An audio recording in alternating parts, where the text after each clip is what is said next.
Bismillahirrahmanirrahim. Assalamu alaikum students. As you all know that we have finished the story. जो हमारी story थी the Tempest वो हमने अल्हम्दुलिल्लाह कंप्लीट कर ली है। अब हम लोग इसका आपको मैंने इसके वर्ड मीनिंग्स और सेंटेंसेस ये दो काम मैंने करवा दिए हुए हैं और अब हम लोग इसके एमसीक्यूज पर आ गए। ठीक है, मुझे इसके क्वेश्चन आंसर्स भी आपको करवाने हैं, लेकिन वो क्वेश्चन आंसर्स मैं आपको उस सूरत में करवाऊंगी जब आपके पास नया होमवर्क होगा। उस नए होमवर्क के अंदर आपके क्वेश्चन आंसर्स फोटोकॉपी उसमें मौजूद है।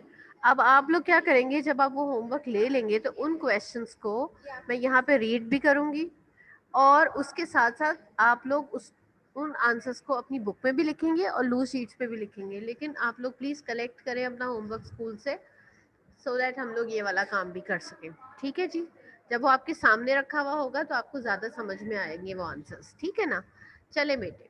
नाउ इन योर बुक, आप लोगों की जो बुक है उसके अंदर मिस आजिया ये बुक दीजिएगा। आप लोगों की बुक में जो आपकी इंग्लिश ए की वर्क बुक है बेटे, उसके अंदर आप सब ने खोलना है पेज नंबर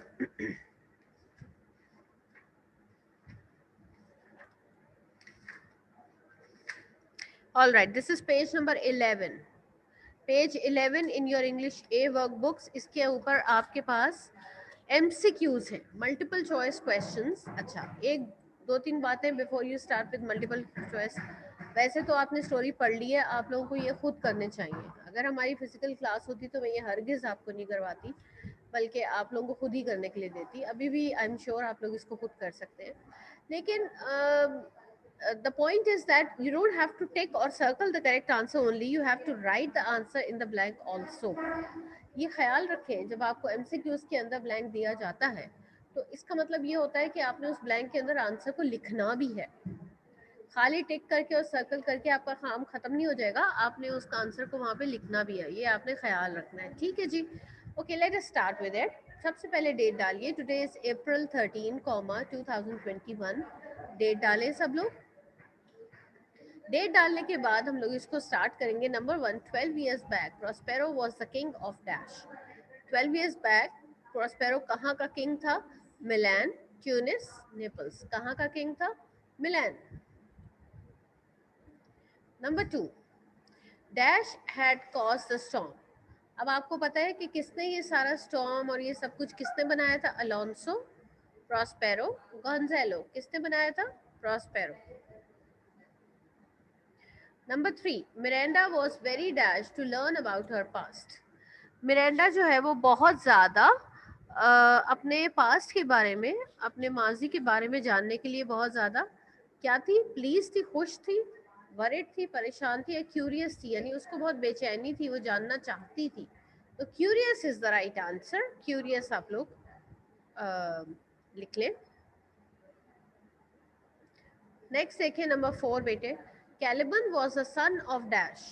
कैलिबन किसका बेटा था? साइकोरैक्स, king Alonso,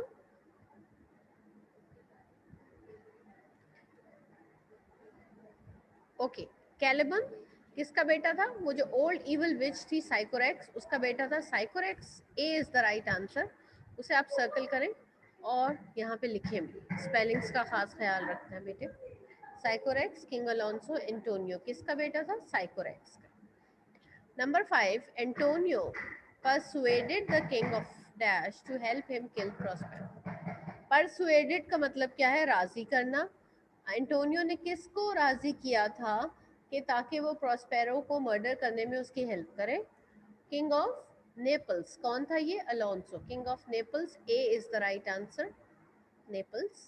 number 6, Gonzalo was a dash man. Gonzalo कौन है? ये वही सर्वेंट है जिसने प्रोस्पेरो की हेल्प की थी। Kind, wicked, ugly. Gonzalo was a kind man. ठीक है। Number 7, dash was the chief of all spirits. कौन सब की चीफ कौन था? सारे स्पिरिट्स का चीफ कौन था? एरियल। अच्छा, इसमें ये गलत टिक हो गया बेटे, इसको एरियल को टिक करें, मगर आंसर सही लिखा हुआ है, तो प्लीज आंसर सही लिखिएगा। Ariel was the chief of all spirits. Number 8, Prospero help the dash with his magic power. आपको याद है कि जब प्रोस्पेरो उधर आइलैंड पे पहुंचा था तो बहुत सारी गुड स्पिरिट्स जिन्होंने कि साइकोरेक्स की इविल कमांड्स मानने से रिफ्यूज कर दिया था, उन सब को साइकोरेक्स ने एज अ पनिशमेंट ट्रीज के अंदर इम्प्रेजन कर दिया था, ट्रीज के अंदर उनको कैद कर दिया था। तो उन तमाम गुड स्पिरिट्स की हेल्प किसने की थी? प्रोस्पेरो ने। तो what is the answer? Prospero help the good spirits with his magic power. जो गुड स्पिरिट्स थी, जो बेचारी ट्रीज के अंदर कैद हुई हुई थी, उनकी मदद प्रोस्पेरो ने की थी। Okay, number 9, Ariel was a dash spirit. ठीक है, इवल, चीयरफुल, सैड। अब ये हमें बताया गया कि जो है एरियल, वो बहुत ही हर वक्त सिंगिंग और म्यूजिक और प्लेइंग ट्रिक्स और ये सब कुछ, ये सारा कुछ उसके अंदर था। तो cheerful is the answer. Ariel was a cheerful spirit. ठीक है जी। उसके बाद देखें बेटे, number 10, the sailors were dash on the ship, working, cleaning, sleeping. अब जिस वक्त शिप जो है वो वैनिश हो गया था, डिसअपियर हो गया था बाय द मैजिक, तो सेलर्स कहाँ गए? वो जो सेलर्स थे वो किधर गए? They were sleeping on the ship. वो शिप के ऊपर सो रहे थे by the magic obviously. The sailors were sleeping on the ship. Number 11, Prospero's skill in dash had given him power all over the island. Prospero की जो skill थी, उसका जो टैलेंट था, किस चीज़ में उसका टैलेंट था? Reading, magic, writing. किस टैलेंट की वजह से उसका कंट्रोल पूरे आइलैंड पे कायम हो गया था? मैजिक की स्किल की वजह से। Prospero skill in magic had given him power all over the island. ठीक है, देखें जी, नंबर 12 क्या है? Ariel made the travellers follow his dash. क्या करता था एरियल? किस तरीके से ट्रैवलर्स को अपने पीछे चलाता था? अपने म्यूजिक के पीछे। वो म्यूजिक प्ले करता था और नजर किसी को नहीं आ रहा होता था, तो जाहिर बात है कि लोग उसको फॉलो करते थे। Ariel made the travellers follow his music. Number 13, Ariel appeared in front of the enemies as ugly bird. Ariel जो है वो एनिमीज के सामने, जब उसने वो फीस्ट और वो सारा कुछ ला के उनके सामने रखा था, तो उसके बाद वो किस शक्ल में उनके सामने जाहिर हुआ था? किस शक्ल में? अगली बर्ड, एक बहुत ही बदसूरत और एक खौफनाक बर्ड की शक्ल में वो उनके सामने आया था। Ariel appeared in front of the enemies as ugly bird. चलें बेटे, जिस बच्चे का भी ये पेज का कुछ रह गया जल्दी से कंप्लीट करें ताकि हम नेक्स्ट पेज पे जा सकें। Raise your hands if you have completed this page so that I should move to the next page. Come on, raise your hands, all those who have done this page. चलो जी, next page देखो, page number 12। Page number 12, Ariel called Alonso, Antonio and Sebastian as dash. Ariel ने जब वो अगली bird की शक्ल में जाहिर हुआ तो उसने उनको क्या कहकर बुलाया? 3 men of power, 3 men of sin या 3 men of skills। क्या कहा उसने? उसने कहा 3 men of sin, यानी 3 गुनाहगार लोग। sin होता है गुनाह। 3 men of sin, B is the right answer.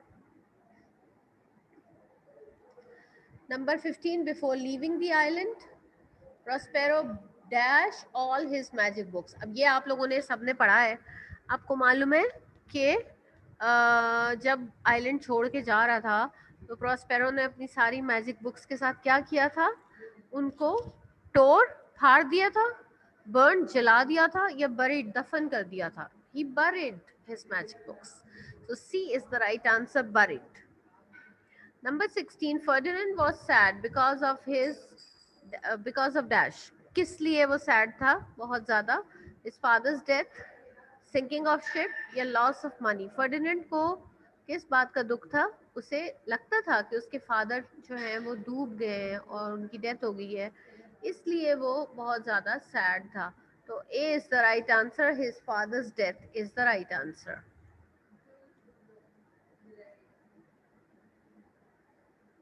Okay, number 17. Ariel wanted to be dash more than anything else in the world. यानी एरियल की सबसे बड़ी ख्वाहिश क्या थी? सबसे बड़ी ख्वाहिश उसकी क्या थी? वो बहुत पावरफुल होना चाहता था, टैलेंटेड होना चाहता था, या फ्री होना चाहता था? तो इसका सही आंसर क्या है? Free. He wanted to be free. उसे आज़ादी चाहिए थी. ठीक है, ये उसकी सबसे बड़ी विश थी. Okay, number 18. Ferdinand thought Miranda was a dash. जब फर्डिनेंड ने पहली मर्तबा मिरांडा को देखा तो उसने क्या सोचा कि वो कौन है? गॉडेस, फेरी या प्रिंसेस? उसको क्या लगा कि वो कौन है? गॉडेस. ठीक है. Number 19. The ship was selling in dash. Ship कौन से समंदर में सेल कर रहा था? अरेबियन सी, कैस्पियन सी या मेडिटेरेनियन सी? कौन से सी में ये शिप जो है वो सेल कर रहा था? Mediterranean sea. Sea is the right answer, Mediterranean sea. Number 20. Prospero was pleased by dash.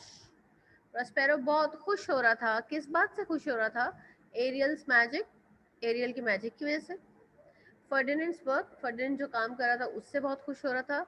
या फिर फर्डिनेंड एंड मिरांडास कॉन्वर्सेशन. कॉन्वर्सेशन मैंने आपको बताया था, कॉन्वर्सेशन का मतलब है बातचीत, गुफ्तगू.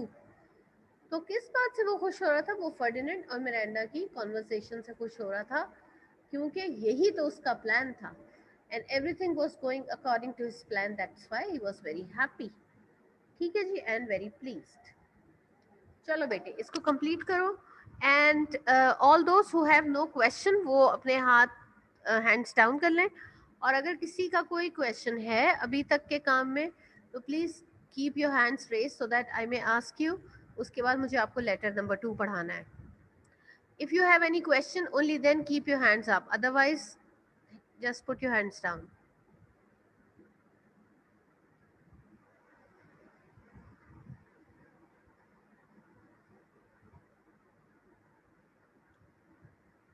अच्छा जी, अनाया खालिक, आपका क्या क्वेश्चन है बेटे?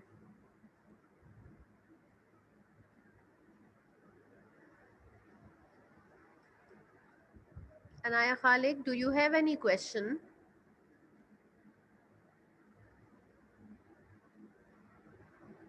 माहीन नूर जी बेटा.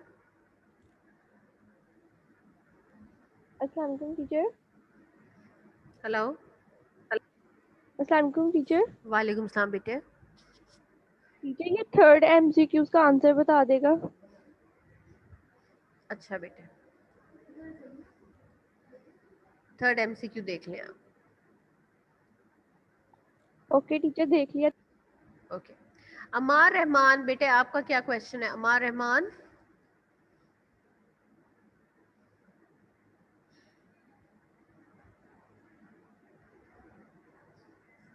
रामीन उसामा जी बेटा, व्हाट इज योर क्वेश्चन? अस्सलाम वालेकुम टीचर. वालेकुम अस्सलाम. टीचर, जो हमें नया होमवर्क मिला ये सबमिट कब करवाना है? बेटे ये पेपर्स के साथ. 8 मई को. बेटा पेपर्स आपके फर्स्ट से स्टार्ट हो रहे हैं ना? यस. फर्स्ट में आपका तो आपने होमवर्क ले लिया? Yes teacher. ठीक है, उसका जो सबसे फ्रंट पेज है उस पे डेट शीट लगी हुई है.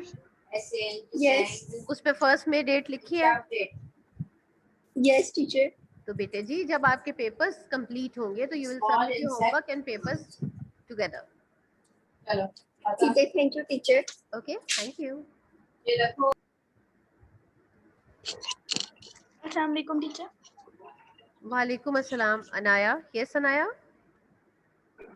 टीचर मैंने ना आपसे कहना था कि मैं अभी क्लास में जरा लेट एंटर हुई हूँ, तो ये दोनों एक दफा फिर जो है ना इससे पहले आपने कोई और काम कराया?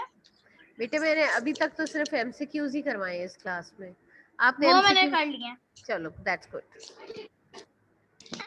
ओके निम्रा शहजाद जल्दी से बोलो बेटे क्या क्वेश्चन है ताकि हम लोग अपना काम आगे चलाएं। अस्सलाम वालेकुम मिस। वालेकुम सलाम बेटा। मिस मैंने आपसे पूछना था, जो समरी और कॉम्प्रिहेंशन है वो हमने लिखना है 2 शीट्स पे? बिल्कुल लिखना है, बिल्कुल लिखना है। आपने समरी और कॉम्प्रिहेंशन, समरी को लर्न करके उसके अंदर लिखना है लू शीट्स पे। और इसके अलावा जो आपके पास जो आपका कॉम्प्रिहेंशन मैंने आपको 3 दिए हैं वो भी आपने लू शीट पे लिखने हैं। ठीक है, वैसे ओके वो मिस, मैं आपको थैंक यू। करवाऊंगी क्लास में, ताकि अगर आपको किसी क्वेश्चन के आंसर में कोई भी कंफ्यूजन होगी तो you can make it sure over there. ठीक है, okay miss. Okay all right. Now let us start with letter number 2 that is on. अपनी इंग्लिश बी की वर्क बुक्स खोल लें फौरन, जल्दी जल्दी।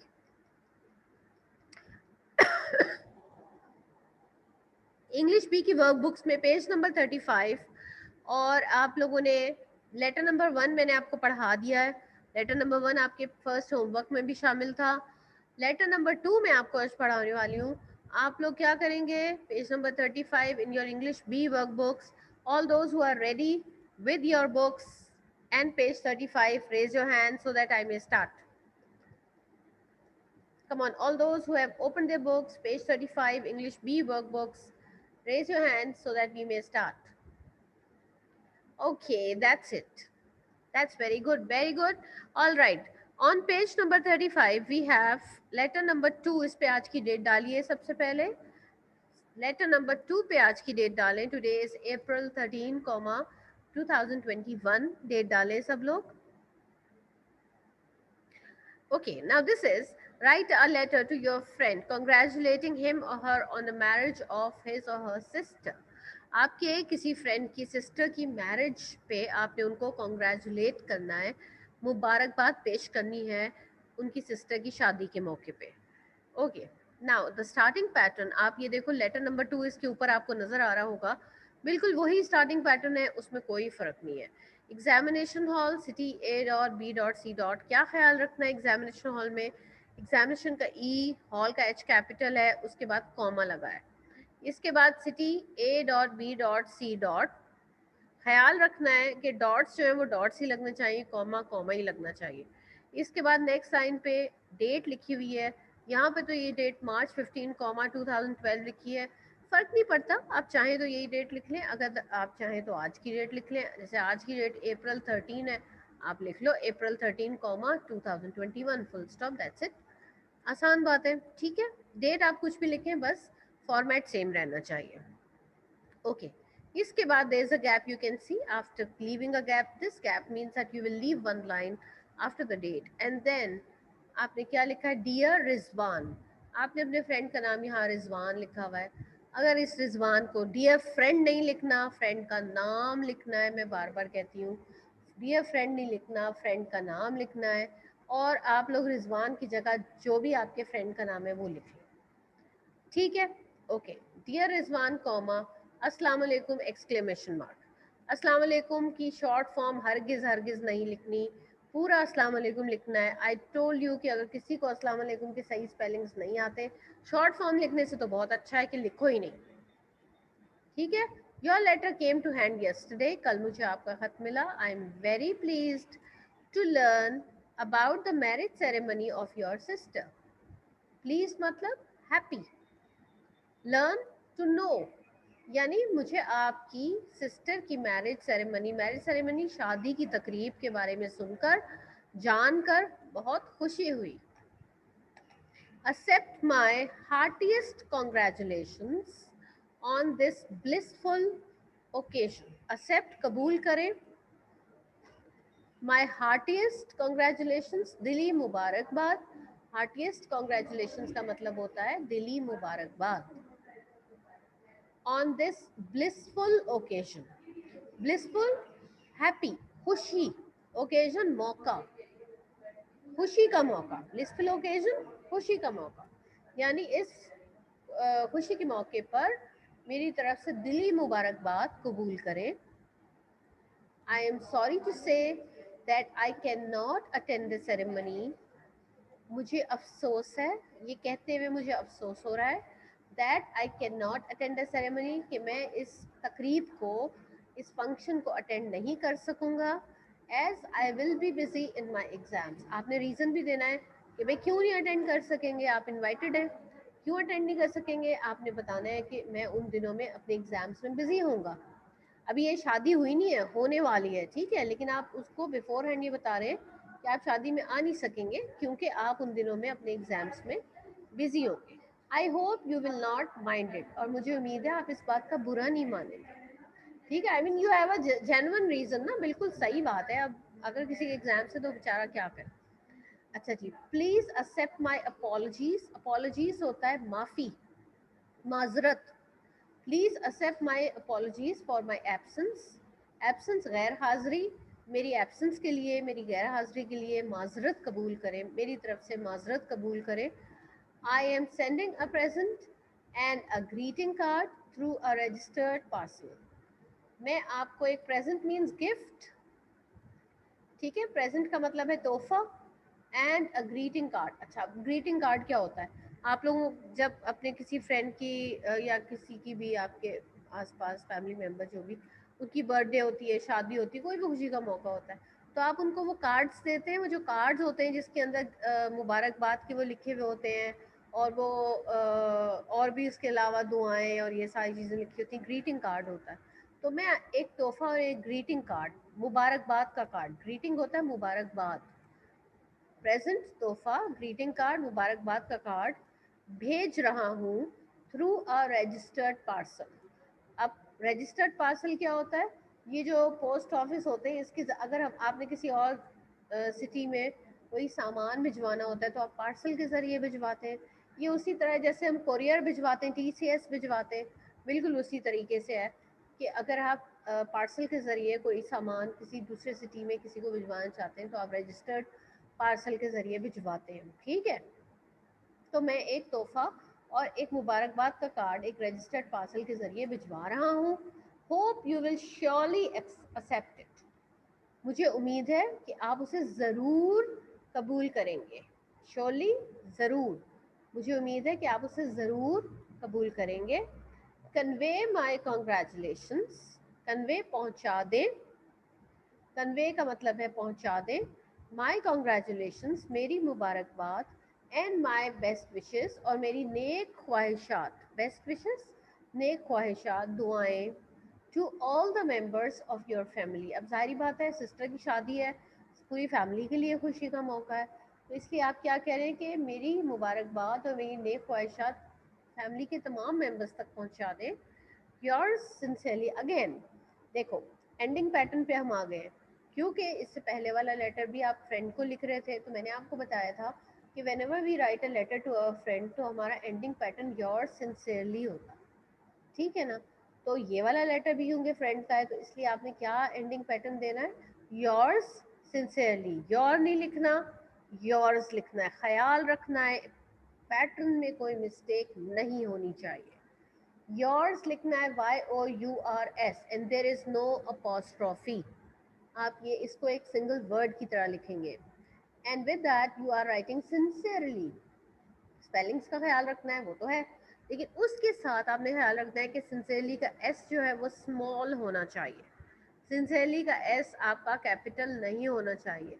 और इसके लिए भी मैंने आपको एक बात बताई थी कि क्या होता है कि कुछ बच्चे ऐसे लूप की तरह एस उसके साथ लगा देते हैं, लेकिन एस बड़ा सारा होता है और कहते हैं जी लूप बना हुआ है, ये तो स्मॉल एस है। बेटे देखो, जब आप लोग प्ले ग्रुप में थे या नर्सरी में थे और when you used to write in 4 line copies, तो आपको याद है कि 4 लाइन कॉपीज में कभी आपके टीचर्स ने आपको स्काई लेटर्स, ग्रास लेटर्स और रूट लेटर्स पढ़ाए थे? स्काई लेटर्स कौन से होते थे? जो उन 4 लाइन कॉपीज में ऊपर की 3 लाइंस में लिखे जाते थे, जैसे कि बी है या एच है या एल है। ये ऊपर की 3 लाइंस में लिखे जाने वाले लेटर्स को क्या कहा जाता है? Sky letters. ग्रास लेटर्स कौन से होते हैं? जो दरमियान की 2 लाइंस में लिखे जाते हैं। और small alphabets, I am talking about small alphabets obviously. Small alphabets में आप देखेंगे कि मेजॉरिटी जो लेटर्स होते हैं वो दरमियान की 2 लाइंस में लिखे जाते हैं, जैसे कि ए है या सी है, ई है, एम है, एन है, एस है, आई है। ये तमाम लेटर्स जो हैं ये क्या हैं? ग्रास लेटर्स हैं, दरमियान की 2 लाइंस में लिखे जाते हैं। And then come the root letters, जो नीचे की 3 लाइंस, जैसे जी है या वाई है या जी है, ये सब है। तो आप ये देखें कि एस जो है वो कौन सा लेटर है, ग्रास लेटर है। जैसे कि आई भी ग्रास लेटर है, और एन भी ग्रास लेटर है, और सी भी ग्रास लेटर है, और ई भी और आर भी, ये तमाम ग्रास लेटर्स हैं। तो इन सब का size, just imagine that you are writing in a 4 line copy, and when you write something in 4 line copy, और एक लेटर है जो आपको दरमियान की 2 लाइंस में लिखना है, तो उन तमाम लेटर्स का साइज बिल्कुल एक जैसा होगा, to show that they are small letters and they are grass letters. ठीक है, अब ये मेरे ख्याल से इतनी सारी बात के बाद आपको समझ आ गया होगा कि जब आपने सिंसियरली लिखना है तो उसका साइज आई और एन और सी और ई और आर के बराबर होना चाहिए। ठीक है बेटे, now for today what you will do, you will learn this letter and you will write this letter in loose sheet. बेटा जी आप लोग अपना होमवर्क अपनी लूज शीट्स में करेंगे, because all the homework that is being submitted to us, loose sheets में जो हमारे पास होमवर्क आ रहा है हम उसे चेक कर रहे हैं, उस पर मार्क्स लगा रहे हैं, उसी पर आपको मार्क्स मिलेंगे। So please submit your homework on loose sheets. ठीक है, आपने जो काम आपका हमने हाँ, लेकिन इसके साथ ये भी बहुत ज़रूरी है कि आप लोग अपनी बुक्स को कंप्लीट रखें। अब जैसे लेटर में आपको बुक में कुछ नहीं करना है, लूज शीट पे ही करना है, तो बस ठीक है। तो जो काम आपको लूज शीट पे और बुक में दोनों जगह करना है, वो दोनों जगह ही करना है। ठीक है ना, वो मैं आपको साथ साथ बताती जा रही हूँ, ये काम दोनों जगह करना है, ये करना है। तो ये एमसीक्यूज तो आपके पिछले होमवर्क का हिस्सा थे, इसलिए उसमें आपको टेंशन लेने की ज़रूरत नहीं है, वो सिर्फ बुक में करें, ख़त्म बात। अब ये लेटर आपने लर्न करें, और लर्न करके ये आपके नए होमवर्क का हिस्सा है, इसको लर्न करें और लूज शीट में लिखें, and you will attach it with your homework. Okay, चले, सी यू टुमारो इंशाल्लाह। कल हम लोग अपना काम आगे शुरू करेंगे, और new homework please collect it from school so that we may start with the new homework. Okay, thank you very much, अल्लाह हाफिज।